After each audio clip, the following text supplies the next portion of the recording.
Welcome to the Lowe Post Hoop Collective joint podcast from the parquet after the Celtics win Game 2. We're taping this for the second time because we had a tech snafu. Someone kicked out, of course, Cedric Maxwell. I was going to say, just say who it kicked was. out our cord on take one. I don't remember what the hell we said. We got to do it all again. You ready? Yeah, but here's the thing. It was a really good, of course we're going to say that. It was a really good podcast. Gino Auriemma came by, made some sort of joke that I can't remember now because it's lost to digital history. Gino Auriemma came by. I believe he was with Paige Beckers. I don't know why he's here other than he likes basketball. And we said hi to him in the middle of the podcast. He crashed. Gino Auriemma crashed the podcast. I know, and then he said something like, I said, congrats on getting your new contract. I was worried that you may not keep the job. Yes, you were very worried. And he said, of course, it's lost to history. Now it doesn't matter what I say. Something about Cleveland. He said I should have had Cleveland offer me the job. I could have maybe gotten a better contract. That happened. We have video of it. We don't have audio of it. It's we a do thing have that video happened. of it. Well, and that makes me feel better. We're not making it up. Okay, right, so let's do the podcast again. Are you ready? Yeah. Who won? The Celtics won, Yeah. 105-98. Yeah. I'll try and recreate what I said at the top last time. The Celtics get up 39 threes, only make 10. But that's 13 more threes than the Mavs got up. They were 6 of 26 on threes. Jason Tatum, one of the better 6 of 22 games you'll see. 12 assists. I said before, and now I remember. I ran into someone who's close to Jason Tatum before the game. Before the game, I said, hey, what do you think about what Jay Kidd said about Jalen being the best player on the team? And this person said, all day yesterday, we reiterated. I told everyone I know, Jason is not taking the bait. He's not taking the bait. If anything, he's going to have 15 assists tonight. He had 12. Can I just say, though, Jason Kidd is actively double-teaming Tatum because he knows how important he is. So he can say that Jalen is their best player, and Jalen has been awesome. But actions, on the Hoop Collective, we talk about actions over words. His actions make it seem like he thinks Jason Tatum's the best player. That's all. Drew Holiday, an absolute masterpiece of a basketball game. Without question. On both ends of the floor. As we said in the first podcast, if this was a best of 3 and the Celtics won tonight, my vote for MVP would go to Drew Holiday. 26 points on 11 of 14. Derek White, 18 points, 4 of 10 from 3. He hit a big 3 to put him up 14. Before things got a little dicey at the end, Boston's offense went kind of into prevent mode. Got a couple of good looks still out of it, missed them all, and you could feel, is this the catastrophic fall from ahead, crunch time loss we've been dreading all season long for the Celtics? And then there was a moment, Brian Windhorst, which I know you want to talk about. Jason Tatum, with about a minute to go, drives by Luka or somebody, meets Derrick Jones Jr. at the summit. Derrick Jones Jr. blocks him. Here come the Mavs. 55 seconds left to go, down 5. Having made an 8-0 or 9-0 run to cut from 14 to 5. 9-0 by my math. Kyrie's bringing the ball up. Bounce pass to P.J. Washington. P.J. Washington goes up for a layup or a dunk. Derek White. Blocked by White. Derek White with a spectacular, this is why I'm the greatest shot blocking guard in the league. This is why I'm the greatest shot blocking guard since Dwayne Wade. Spectacular block. But P.J. Watt, in the first podcast, you hadn't watched the replay. I hadn't watched the replay. You questioned whether there had been a foul. No. I said I got to watch it again. Okay. And so in real time on this glorious podcast that doesn't exist, I queued up the video. I pointed it at the camera. We watch it, and I said, there is Jaylen Brown's hand on his back. I can't wait for the last 2-minute report. And we said, P.J. Washington go to the line, cut it to 3, cut it to 4. And P.J. Washington was actually a Maverick who made his free throws 4 of 4. And at the very least, Boston's win probability is still very high. This is, as you said multiple times on podcast number 1, lost to history. This is not the reason Dallas lost the game. But at the very least, there would have been a nice, juicy, delicious, testy moment for Boston's offense, which is already I wouldn't say off the rails. They got a couple of good looks. They were just taking all the time off the clock, and we didn't get it. So, yes, Boston would have had the ball up 3 with probably a timeout to set up their play. I'm not saying would have changed the game. The reason why Boston won this game, in my view, was that Dallas had some horrible turnovers. 15 turnovers cost them 21 points, and because they missed free throws. 8 for Luka, as you pointed out on the first pod. and including some wild. And a couple of just awful ones. And then when they hit the 2 threes in the fourth quarter, when the Celtics, hit the 2 threes that basically gave them the separation, Kyrie had a terrible turnover in there as well. So those turnovers really were a big factor in why they lost. It was not the missed foul call. But the missed foul call is what, if you're a Dallas fan, you're just steaming mad about. And it just felt like every time Dallas would get it to 7 or 8, Boston would come back with a run. Or Peyton Pritchard would hit a borderline half-court shot at the buzzer of the third quarter off the glass, which is like a big shot. It was down to 6. Yeah. Dallas, Luka had hit a 3. Kyrie had gotten to the line. It was like, okay, here they come. This is the game that the Celtics were, like this was the blueprint for Dallas. Hang around, let your great players take you over the finish line. And then Peyton Pritchard popped the balloon at the end of the third quarter. Having said all that, Boston only scored 105 points. What were they from three-point range? 10 of 39. 39 attempts is a win for Boston. Plus 13 attempts. That is a game you need to beat them. Also, we should mention the Mavs. You alluded to it. 16 of 24 at the line. Can't leave points at the line. 8 missed free throws, 15 turnovers for 21 points. Lose a game where Boston shoots what is 10 of 39? 28% or something like that? 25.6%. 25.6%. Well, and here's bad math. Of course, it was 1 of 4. Here is just. I said on podcast 1. Let's reference it a few more times. Yeah, so keep talking. It was brilliant. It was some of our best work. I think I used some good vocabulary. You did.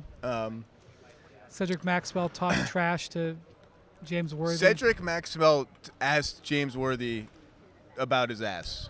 Which I would just say that happened 2 years ago, after they got up 1-0 in San Francisco. He said, and I quote, tell James Worthy to smell our ass on the way by. He said it again. He was on his way to the 18th banner. So he's done it again. 10 of 39. Okay, well, here's the just unending problem. Persistence. That's the word I wrote down. Tatum and Brown just would not stop going to the rim. And they kept their dribbles alive long enough to suck in extra help. Kept getting fouled. They were getting fouled. And Tatum 5 of 6, Jalen 4 of 4. Not a ton of free throws, but Boston was in the bonus more than usual in this game. But they just got the matchup they wanted. Oftentimes Luka, sometimes Kleba, sometimes Lively and Gafford, and just beat them off the dribble, put their head down, and they just produced one kick-out 3 after another. They're easy looks. Boston is not making them. Hauser even was 0-5. Hauser 0-5 is like a Black Swan event.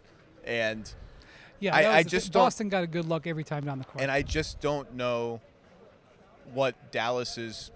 I was waiting to see how they would adjust after game 1 when what I essentially described just now is what happened over and over in game 1. And there were little adjustments here or there. Like tonight, they tried to make sure that a bigger player was guarding the Celtic in the dunker spot. Usually P.J. Washington, sometimes Gafford, just so like when you get there, at least there's a big guy with big arms at the rim.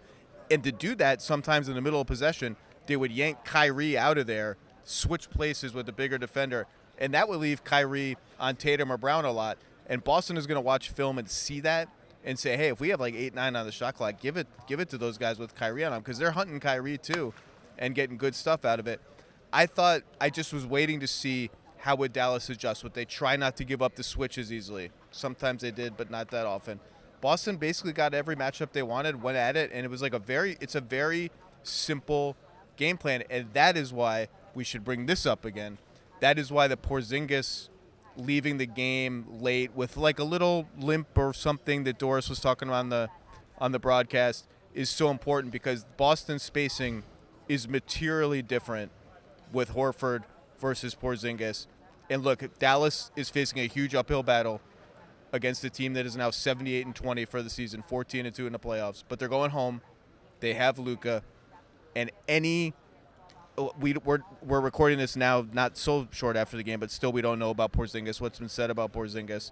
Any limitation or something, the door just cracks open just a little bit. I know you wanted to really emphasize the importance of that. I would say 2 things about the Celtics. One, on a night when they couldn't make a 3, Drew Holiday goes 9 of 9 in the paint. and I believe 7 of 7 in the restricted area. Masterpiece. Maybe it was 6 of 6, but he had 7 very close to the basket. So him doing that is huge. He's plus 25 or plus 26, I think, in the 2 games of this series. KP. Porzingis is plus 25. Holiday, I believe, is plus 26.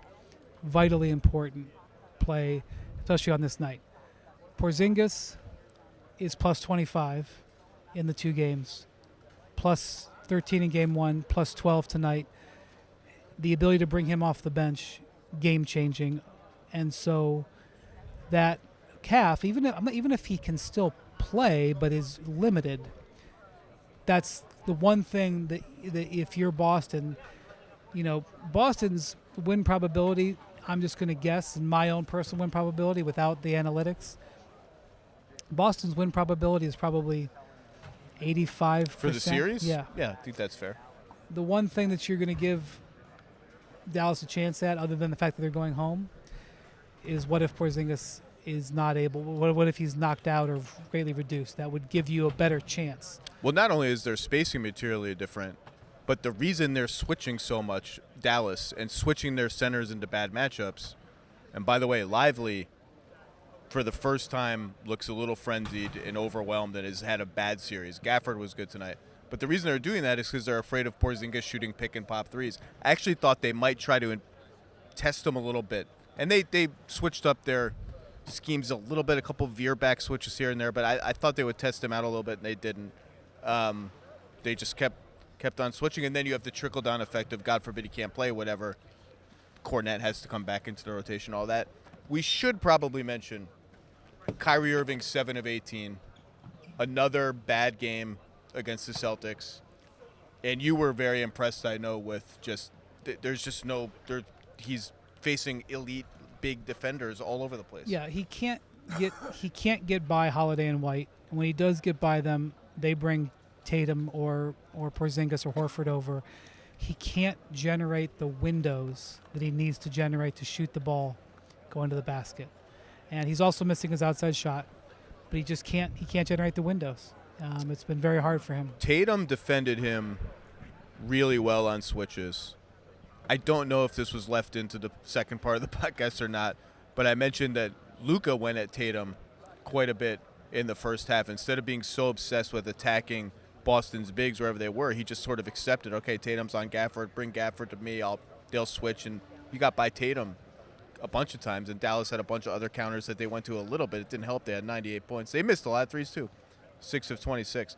But Kyrie, the standout possession to me was when Kyrie came roaring down the left wing, or one of the wings, right wing in transition, I think, and Derek White just stood him up. Like standing up a full-speed Kyrie Irving and making him stop, turn around, and pass the ball backwards. That was an unbelievable defensive play. He also had that one. Is it the same possession where he forced him to travel? He had that possession where he Maybe. forced Kyrie to travel. You mentioned the turnovers. I mean, Luka, the game got somewhat out of hand for Dallas. 4 minutes left in the fourth quarter, when Drew deflected a pass in the backcourt back to Luka. Luka throws this long lollipop pass down the right sideline that Derek White steals. It leads to a Drew 3. It goes up to 11. Derek White hits a 3 on the next possession. All of a sudden, it's 14. And it looked hopeless. Then it got a little dicey. But, yeah, Kyrie's 7 of 18. Look, at some point he's going to have a game because Luka, although he had eight turnovers, and he's playing with an injury too. What's the thing that they say when you have 10 turnovers? What's that? I don't know. There's like a phrase, there's like a saying. Not a quadruple double if you have 10. You know, you have 4 strikeouts, a golden sombrero. If you have 10 turnovers, I don't know. It's like a. But Kyrie, 16 points on 7 of 18. The entire Mavericks. Tragic triple. There's some Tragic saying. Johnson. The entire Magic bench altogether. the entire Magic bench. The Magic are not in the finals. The entire Mavericks bench had 9 points. Tim Hardaway Jr. didn't get in. Yeah, I said in the first pod that thanks Sid, that you could say that maybe they should play Tim Hardaway. You could say they could play more Jaden Harvey to try to get some action. Do I honestly believe with all my heart? Do I say it with a full throat that I would really make a difference? No, not really. But, that's something that they could do. I yes, I mean, the Celtics were prepared for that. They expected him to play because they expected the Mavericks would need to up their shooting quotient. Didn't play at all tonight. Jaden Hardy only played 2 minutes. That surprised me. Just another shot creator is so desperately needed. It just feels like the Tim Hardaway ship has sailed. Yeah, and I know. You can't bring it back. I'm just saying it to say it.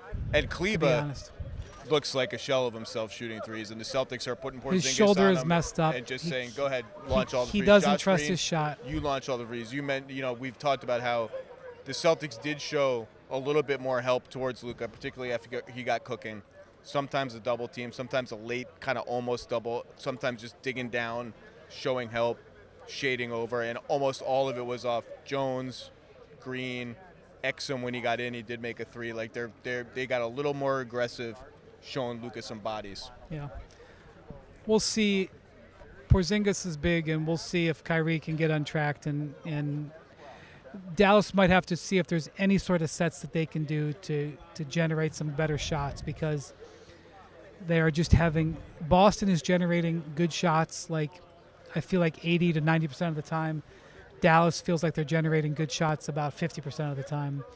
And a lot of times that's Luka doing it himself. So I just think that's a horrible trend. They got to figure out a way. They got to figure out some sets. They got to figure out some options they can go to give themselves a better chance. They've failed to crack 100 in 2 games. And they tried stuff tonight. Like, I think the first play of the game was some kind of screening action designed to get Derek White onto Luka, and he posted him up, and he either drew a foul or scored. He posted him up again in the second half and made a fadeaway jumper. They definitely told P.J. Washington to attack the rim. He was more aggressive. He was great. P.J. Washington's making these floaters like they're nothing.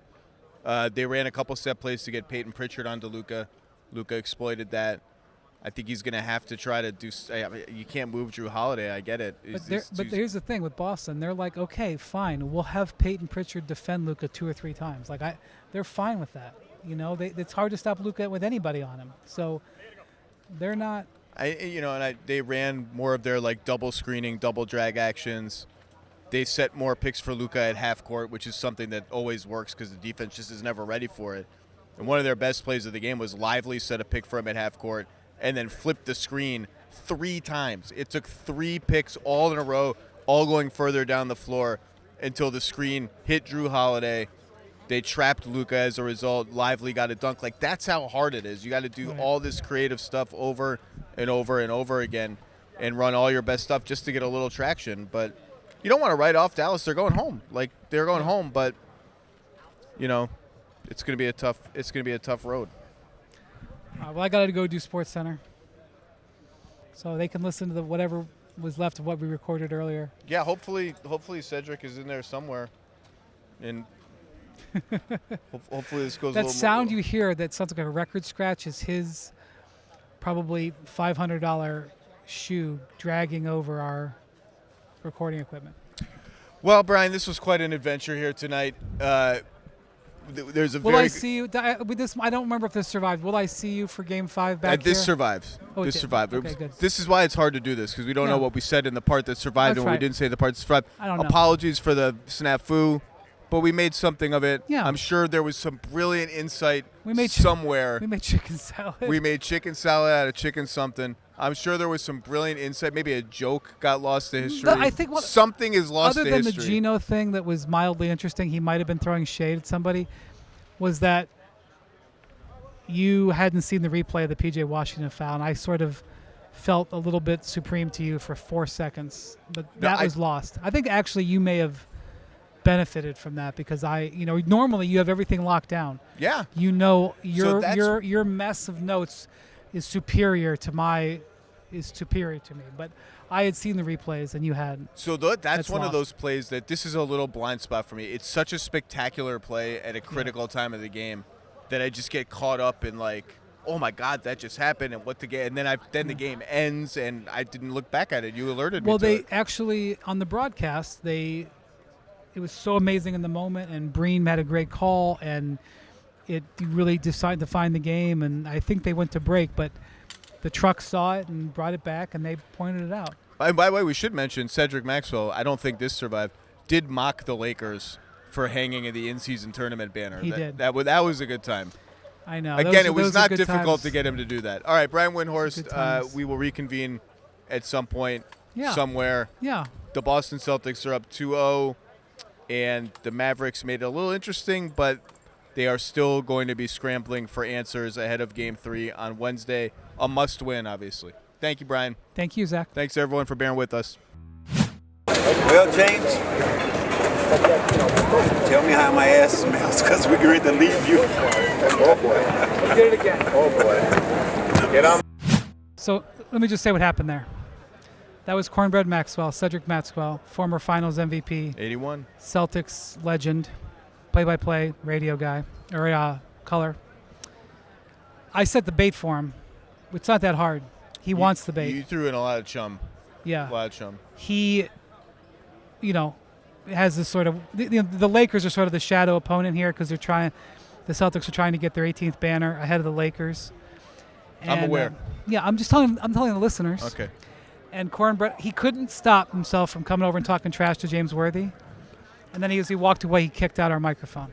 Yeah, thanks, Cornbread. I will say, I was mildly relieved that the Lakers so generously and Dan Hurley so generously have decided against, until tomorrow apparently, making this decision to not upstage Game 2. I told people I don't want this happening during the game. Let the game be the thing. Tomorrow you can have. Okay. This is going to post tomorrow, but It's going to post in like 2 hours. I know. It'll be less than that. I guess that's technically tomorrow. All right. Is there anything else needs to be said, or are we done here? No, we're not done. Okay. We're not done. Okay. I'll see if I can get Shaq to talk trash next. Shaq accused me of taking too long at the urinal in Game 1. Jokingly. I don't know what to say about that. Yeah, I don't know. I don't want to be compared to Shaq in the bathroom. It's late, and we're having a little fun. Look, okay, let's just say it. The Celtics right now are 14-2 in the playoffs. Yeah. And 78-20 for the season. Yeah. I'm just saying, those are real numbers. Those are their records. They're 2 wins away, whether you like it or not, whether you feel it or not, whether you ever feared them or not, whether you ever respected them at this level or not. They're 2 wins away. Now, if it goes to 7 and it's a total nip and tuck and they get blown out a couple times on the way and they win in 7, different story. Obviously, I'm not counting Dallas out. Dallas could easily come back and win. I'm just saying they're 2 wins away from like, whoa, that's a hell of a season, at least by the numbers. Yes, and I would love to say that this is insurmountable for Dallas, but the Porzingis thing has gotten me paused. Porzingis going home, Luka. Although, we Kyrie. should mention that Luka was questionable tonight with the rib thing that was added to everything else he's got. He was kind of tugging at the rib cage in warm-ups, was walking a little more gingerly. Now came out like a house of fire and looked amazing, but you just don't know. He was listed as questionable. No one thought he wasn't going to play, but you just don't know. Like, he gets hit one more time like that. Does it get exacerbated? We should mention that he's also playing with stuff. Yeah, and he got slowed down in the second half of this game. He got slowed down. They had some success doing that. So. I'm trying to think. I thought we'd see a little bit more dramatic defensive adjustments from the Mavs tonight, whether it was not switching as easily, not giving the switches easily. There was a little bit of that, like veer switches on the pick and pop and all that, but it was kind of the same story where it's just the Celtics can get wherever they want, whenever they want, and produce open threes. Boston got a good look almost every possession. That's what I'm saying. They just can't give that. There's got to be some answer, and I don't know what it is. Yeah, I'm not as smart as Jason Kidd and their coaching staff. You just can't give that Luka switch over and over and over again because there's no. From there, it's just elementary. Bottom line, if Boston scores 105 points at home, you got to beat them. They're now Right. 37, and they were 37-4 at home in the regular season. 2 losses in the playoffs, undefeated on the road going into Dallas in 3 days. What's today? Sunday. Wednesday's game 3. Yeah. I have no other concluding thoughts. I guess All right. Shaq is elsewhere. He's and, over there. Wendy, thank you for making a little time. Thank you. Hoop Collective will be I up. Will I see you back for Game 5? You will see me back for Game 5. But I'm not asking about your schedule. I know your schedule. I'm asking about will we be back here for Game 5? I'm gonna go. I'm not. I'm gonna go. Yeah. I mean, I'm not would say gonna. I'm not gonna disrespect Dallas like that. The S word has been uttered by some people tonight. Not Celtics people, to be clear. Just some people who are here. Like it's a sweep. It's over. The kind of things you hear after a Game 2 win. Yeah. I'm gonna say we're back. Yeah, We're back. Boston is beautiful this week. Yeah, Let's come back. there was a lot of stuff going on in Boston yesterday. Boston showed out for pride. Like I didn't know this city showed out for pride like that. It was Pride Day. Well, Pride Month, but Pride Parade Day. There was some Red Bull racing thing in the river. The Savannah Bananas were at Fenway Park. Blue Man Group was here. Oh, Blue Man Group. I think so. Never seen Blue Man Group. Yeah, it was a big day in Boston. I almost want to say something. Have you ever been to the Rock and Roll Hall of Fame? In Cleveland? Yeah. Yes. Okay. They have like various documents from famous musicians where they would like scribble their lyrics. Like this is how, Mick Jagger wrote Satisfaction or whatever. I might have been Keith Richards. I don't remember. But your papers, your note papers Springfield? could be used somewhere. Like this is one of those things that could be. Oh, can I bring up one more aside? Yeah. I need your advice as a well-traveled individual. Yeah. So we have a tradition in our house, the finals, because my daughter gets sad when I leave. I said, okay, Yeah. so we get to pick one prize you get depending on which team wins the finals, and it has to be something at least nominally linked to that team's city. So if she loves Boston. I already gave away my OVO jacket. But I never got one. So if Boston wins, she immediately wanted Boston cream pie. We have to buy a Boston cream pie. We get to eat it. For Dallas, I tried to sell her on barbecue. Barbecue for kids, it's too tangy and spicy. It's not good. I need a good Dallas idea. I don't have any good Dallas ideas. Like, what's a Dallas thing? Filet mignon. I guess I could do steak. Like a lasso. Yeah. Listeners, help me out. I need something if Dallas wins. Like Still need it. Like a little thing of oil. I don't like that. Oh. All right, I got nothing else to say. Boston 105, Dallas 98. Got a little dicey at the end. Boston found a way to pull it out, and we go on. Game 3, obviously must win. No one's ever come back from 3-0. We all know that. Got to win. Foul on Jaylen Brown. Foul on Jaylen Brown. Last Sorry. 2-minute report. Buckle up. MC, missed call. Thanks, everybody.